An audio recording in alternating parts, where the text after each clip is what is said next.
اس پر تبصرہ کرنے کے لیے ایک اجلاس منعقد کیا. جو مینڈک نے کہا کیا سچ ہو سکتا ہے یا یہ ایک جھوٹ ہے. اس معاملہ پر ان کی لمبی بحث ہوئی. پھر ایک سنڈی نے مشورہ دیا ادھر ادھر کی بحث بند کریں. مینڈک کہتا ہے کہ جب ہم بالغ ہوں گی تو پانی سے باہر جا سکیں گی.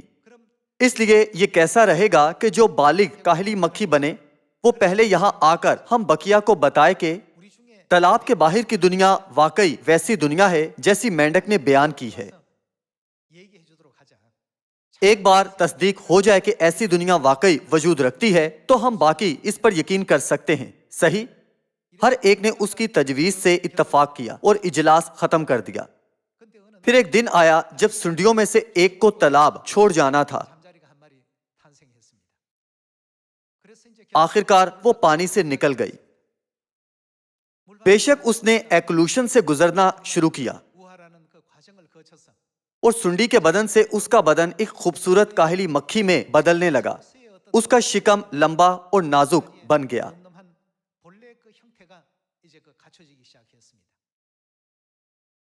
جیسے ہی زور لگا کر اس نے اپنا نیا بدن کھینچا اس کے شفاف پر اس کی پیٹھ پر نکل آئے.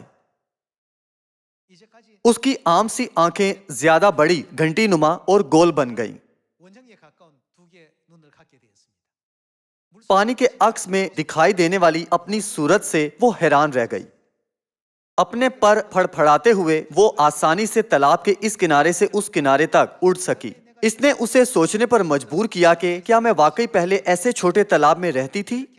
وہ اس حقیقت پر حیران رہ گئی تھی کہ اس کا آبی بدن جو کسی وقت زیر آب رہتا تھا اب آسمان میں آزادی سے گھوم سکتا ہے. وہ اس پر یقین نہ کر سکی. جو کچھ بھی مینڈک نے انہیں بتایا تھا وہ سب سچ تھا.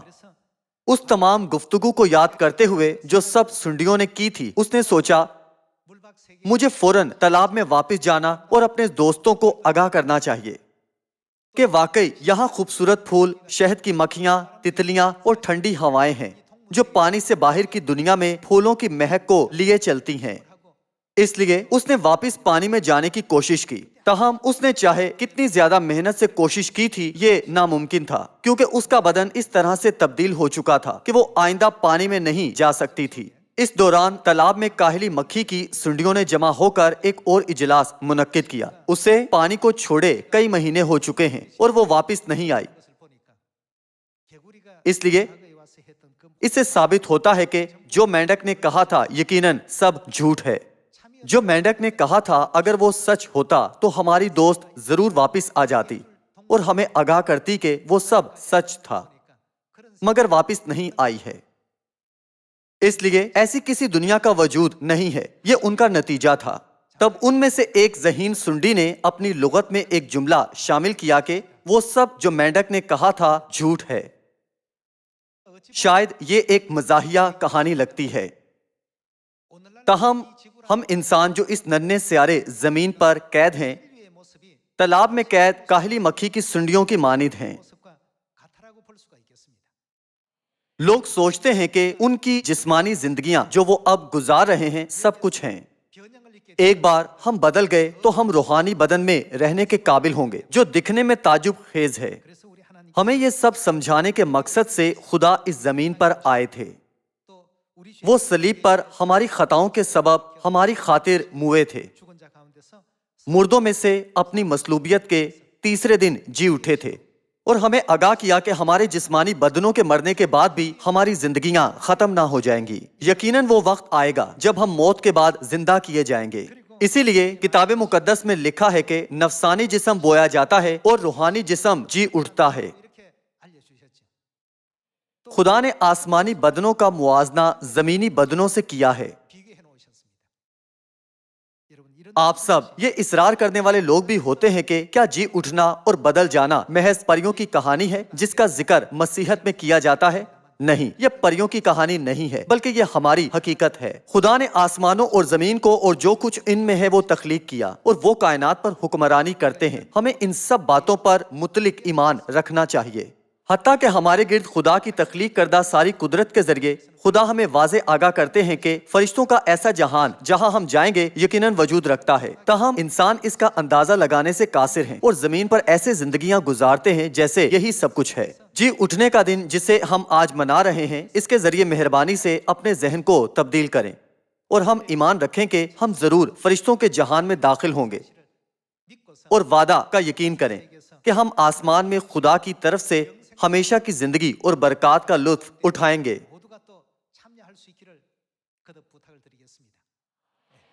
یوں مجھے امید ہے صیون کے سب بھائی اور بہنیں آسمانی باپ اور ماں کی آرزو کے مطابق آسمان میں شاہی کاہنوں کا فرقہ بنیں گے اور ہمیشہ کی زندگی اور برکات حاصل کریں گے۔ اس لمحے پر جب ہر کوئی بدل جائے گا تو ہم سب جان جائیں گے کہ کتاب مقدس کی باتیں سچ ہیں۔ حتیٰ کہ اس زمین پر جہاں ہم رہ رہے ہیں ہم جانداروں کو بدلتے دیکھ سکتے ہیں، تو ہم کیوں یقین نہیں کر سکتے کہ ہمارے جسمانی بدن روحانی بدن میں بدل جائیں گے؟ کیا ہمیں اس پر یقین نہیں رکھنا چاہیے؟ خدا پہلے اس سب سے گزرے اور خدا نے خود اپنے فرزندوں کو آگاہ کیا کہ ایسی دنیا وجود رکھتی ہے۔ ہمیں اس کے بارے میں سکھانے کے لیے خدا اس زمین پر جسم میں آئے، روحانی بدن میں بدل گئے اور آسمان کو لوٹ گئے۔ کیا وہ نہیں گئے؟ آج میں آپ سے کہتا ہوں کہ آپ جی اٹھنے اور بدل جانے کی زندہ امید رکھیں اور آسمان کی بادشاہی میں داخل ہو جانے تک ایمان کے راستے پر جوش ولولہ سے چلیں۔ خدا نے کہا ہم ان سب باتوں کا تجربہ تب کریں گے جب اس خوشخبری کی منادی سامریہ اور زمین کی انتہا تک ہو جائے گی۔ لہٰذا خدا کی طرف سے ہمارے سپرد کی گئی خوشخبری کی منادی ہم مستعدی سے کریں۔ اس کے علاوہ میں اپنے صیون کے تمام خاندانی اراکین سے کہتا ہوں کہ ان زیادہ روحوں کو منادی کرنے کے لیے زیادہ محنت کریں جو اس زمین پر جلالی فرشتوں کے جہان آسمان کو جانے بغیر رہ رہی ہیں، اور انہیں بچائیں۔ اس کے ساتھ میں آج کا وعظ ختم کرتا ہوں۔ آپ کا بہت شکریہ۔